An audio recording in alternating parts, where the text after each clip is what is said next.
వారిని ఆశీర్వదించి భారీ మెజార్టీతో శాసనసభకి నవంబర్ 11వ తారీఖున జరగనున్న ఎన్నికల కార్యక్రమంలో గెలిపించడానికి ఇక్కడికి విచ్చేసినటువంటి పెద్దలందరికీ, వారిని ఆశీర్వదించడానికి ఇక్కడికి విచ్చేసినటువంటి గౌరవ రాష్ట్ర పార్టీ అధ్యక్షులు పెద్దలు రామచంద్రరావు గారికి, గౌరవ సికింద్రాబాద్ పార్లమెంట్ సభ్యులు గౌరవనీయులు కేంద్ర మంత్రివర్యులు కిషన్ రెడ్డి గారికి, పార్లమెంట్ సభ్యులు మాజీ మంత్రివర్యులు గౌరవనీయులు ఈటెల రాజేందర్ గారికి, కొండా విశ్వేశ్వరరెడ్డి గారికి,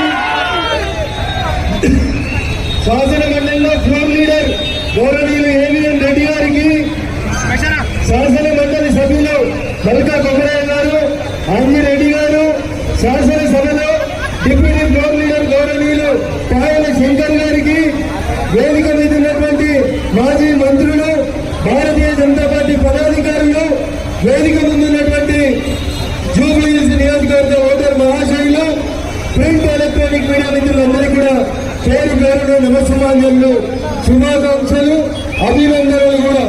ఎందుకంటే మీ అందరూ దాదాపు 2-2.5 కిలోమీటర్లతోటి ఏ ఉత్సాహంతో అయితే, ఏ సంతోషంతో అయితే ఈ నామినేషన్ కార్యక్రమంలో పాలు పంచుకోవడానికి ఇక్కడికి వచ్చిందో మీ ఉత్సాహం చూస్తూ ఉంటే లంకల దీపక్ రెడ్డి గారి గెలుపుని ఆ లంకలున్న రాక్షసులు కూడా ఆపలేరని చెప్పి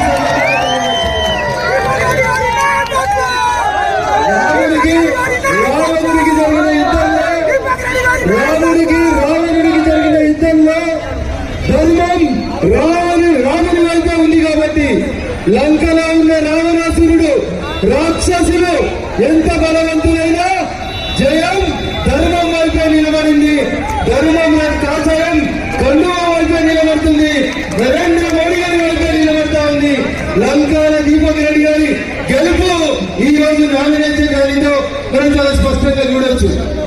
నీకు డౌట్ ఉండొచ్చు, అన్న ఎందుకు వేయాలి, రాష్ట్రంలో బీజేపీ అధికారం లేదు కదా అని ఎవరికైనా డౌట్ ఉంటే మనకు దయచేసి కార్యకర్త బంధువులందరూ కూడా రేపటి నుంచి మౌత్ టు మౌత్ చేయాల్సిన క్యాంపెయిన్ ఏంటంటే 10 ఏళ్ల టీఆర్ఎస్ పాలనలో దివంగత ఎమ్మెల్యే గారిని చూసినాం.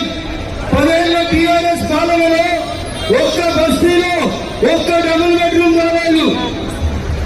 10 ఏళ్ల కేసీఆర్ పాలనలో దివంగత మాగంటి గోపీనాథ్ గారి 10 ఏళ్ల ఎమ్మెల్యేగిరిలో ఒక్క పేదల భక్తుల కూడా మార్పు రాలేదు. ఏమొచ్చింది? సొంత